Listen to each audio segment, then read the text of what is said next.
നമസ്കാരം. എല്ലാ NTV പ്രേക്ഷകർക്കും നിങ്ങളുടെ ഇന്ന് എന്ന പ്രോഗ്രാമിലേക്ക് സുസ്വാഗതം. ഇന്ന് 2025 മെയ് മാസം 20-ാം തീയതി 1200-ാം ആണ്ട് ഇടവ മാസം 6-ാം തീയതി ചൊവ്വാഴ്ച. ഇന്ന് ചൊവ്വാഴ്ചയാണ്. ഇന്നത്തെ നക്ഷത്രം അവിട്ടം നക്ഷത്രമാണ്. അവിട്ടം നക്ഷത്രം ശുഭനക്ഷത്രമാണ്. ശുഭകാര്യങ്ങൾക്ക് എടുക്കാവുന്ന നക്ഷത്രമാണ്. അവിട്ട നക്ഷത്രം ശുഭനക്ഷത്രവും ശുഭകാര്യങ്ങൾക്ക് എടുക്കാവുന്ന നക്ഷത്രവുമാണ്. പക്ഷേ ഇന്നത്തെ ദിവസമോ ചൊവ്വാഴ്ചയാണ്. ചൊവ്വ ശത്രുകാരകനാണ്. ശത്രുക്കളെ ഉണ്ടാക്കും.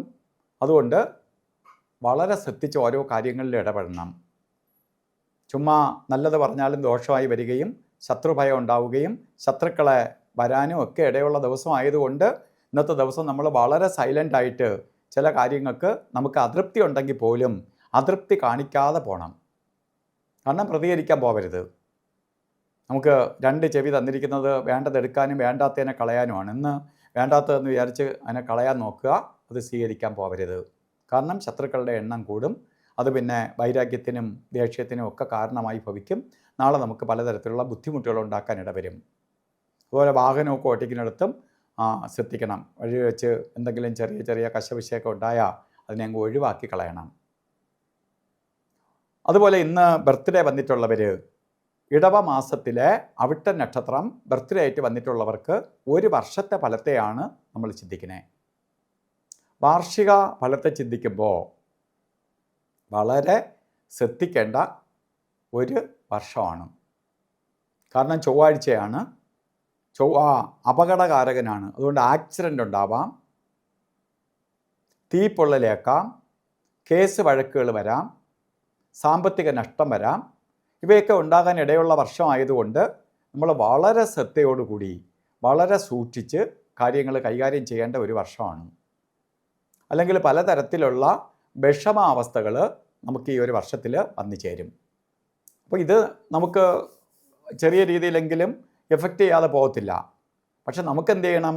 ഇതിനെ അതിജീവിക്കത്തക്ക രീതിയിൽ പ്രായച്ചിത്തം ചെയ്ത് പോകണം. ചൊവ്വയെ പ്രീതിപ്പെടുത്താൻ വേണ്ടി സുബ്രഹ്മണ്യ സ്വാമിക്ക് ചൊവ്വാഴ്ച ദിവസം മുരുകക്ഷേത്രത്തിൽ ഭസ്മാഭിഷേകമോ പഞ്ചാമൃത അഭിഷേകമോ അർച്ചനയൊക്കെ നടത്തണം. ചൊവ്വാഴ്ച ദിവസം ഇത് ചെയ്തു പോകുന്നതിനൊപ്പം തന്നെ സുബ്രഹ്മണ്യ യന്ത്രം അപകടവും വരാതിരിക്കാൻ വേണ്ടി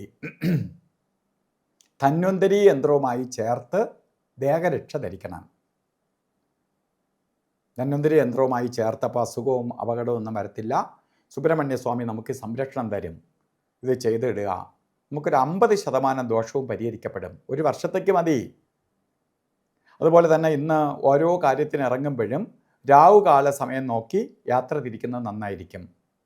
3 മണി മുതൽ 4:30 വരെ ആണ് രാവുകാലം എന്ന് രേഖപ്പെടുത്തിയിട്ടുണ്ടെങ്കിലും 3 മണിക്ക് രാവുകാലം തുടങ്ങൂല. 3 മണി 26 മിനിറ്റ് തൊട്ടേ തുടങ്ങുകയുള്ളൂ. 5 മണി 2 മിനിറ്റ് വരെ രാവുകാല സമയമുണ്ട് താനും. ഈ സമയം ശുഭയാത്രയ്ക്കെടുക്കരുത്. ഒരു കാര്യത്തിനും കൊള്ളാത്ത 2 സമയമാണ് യമകണ്ഠകാല സമയവും ഗുളികകാല സമയവും. ഇന്ന് ഗുളികകാല സമയം വരുന്നത് 12:21 തൊട്ട് 1 മണി 55 മിനിറ്റ് വരെയും യമകണ്ഠകാല സമയം വരുന്നത് 9:14 തൊട്ട് 10:47 വരെയും. ഈ സമയം ഒരു ശുഭകാര്യങ്ങൾക്കും തിരഞ്ഞെടുക്കരുത്. ഇന്നത്തെ ദിവസവും അഭിജിത്ത് മുഹൂർത്തത്തിന് പ്രാധാന്യം കൊടുക്കണം. നമുക്ക് ചില കാര്യങ്ങൾ ചെയ്തേ തീരുള്ളൂ എന്ന് വരുന്ന ഒരു കാലഘട്ടത്തിൽ അഭിജിത്ത് മുഹൂർത്തത്തെ ആശ്രയിക്കുക മാത്രമേ വഴിയുള്ളൂ. അഭിജിത്ത് മുഹൂർത്തം വരുന്നത് ജാതക പ്രകാരം 11 മണി 57 മിനിറ്റ് തൊട്ട് 12 മണി 48 മിനിറ്റ് വരെ. 48 മിനിറ്റ് ഉള്ളതിൽ 44 മിനിറ്റും നമുക്കെടുക്കാം.